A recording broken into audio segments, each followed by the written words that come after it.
shoot. Remember, the faster you breathe, the faster you use up your air. Trust me, once you're down there, you're not going to want to come back up.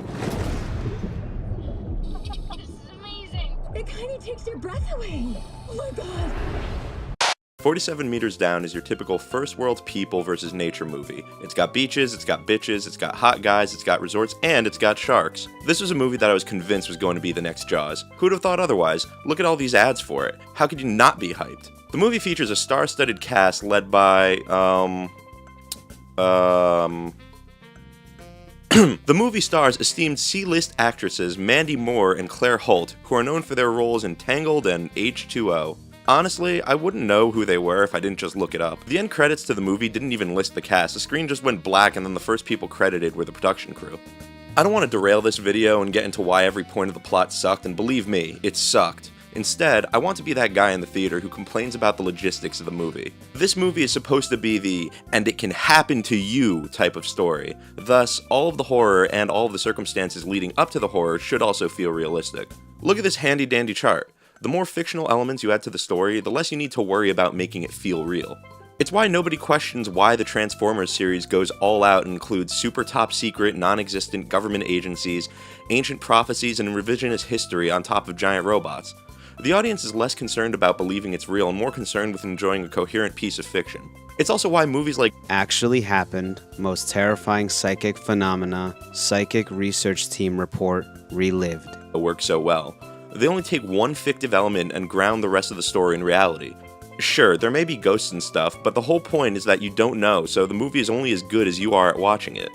Usually in slasher films, things go wrong as the movie progresses. Simple mistakes like hiding instead of running get you killed. Sure, they could have been prevented by thinking clearly, but how many ordinary people can actually do that? The problem with 47 Meters Down is that most of the things that went wrong in the movie could have been prevented right from the get-go. 1. The captain of the boat asks if Mandy Moore and Claire Holt are diving certified because it's a legal requirement to do this shit. They lie and he lets them onto the boat. Maybe he's just gullible. 2. Mandy Moore doesn't know which one the oxygen gauge is, let alone how to read it. Once more, this should have been a red flag for the captain. 3. Look at the cage and the winch. They're rusty as shit.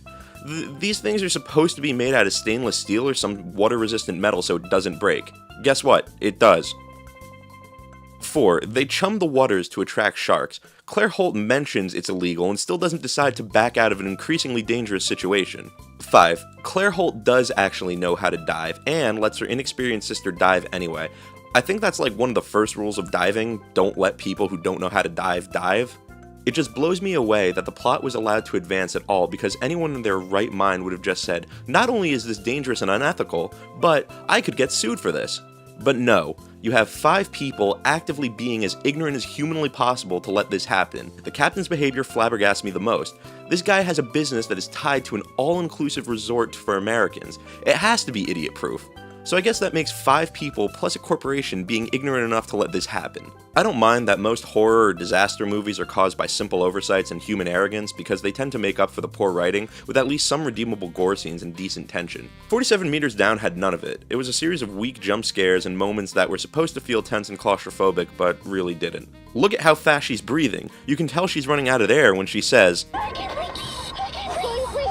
you can tell it's scary when she says,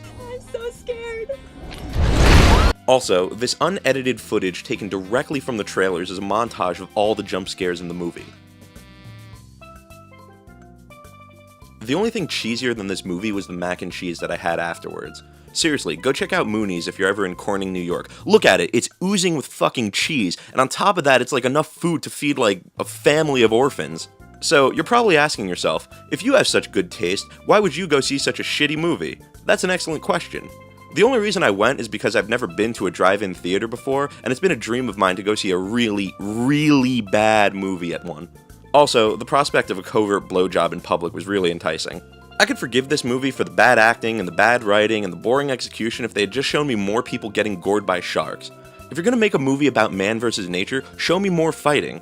Point being, 47 Meters Down belongs about 6 feet under with the rest of the other shitty movies like Lucy and Avengers 2.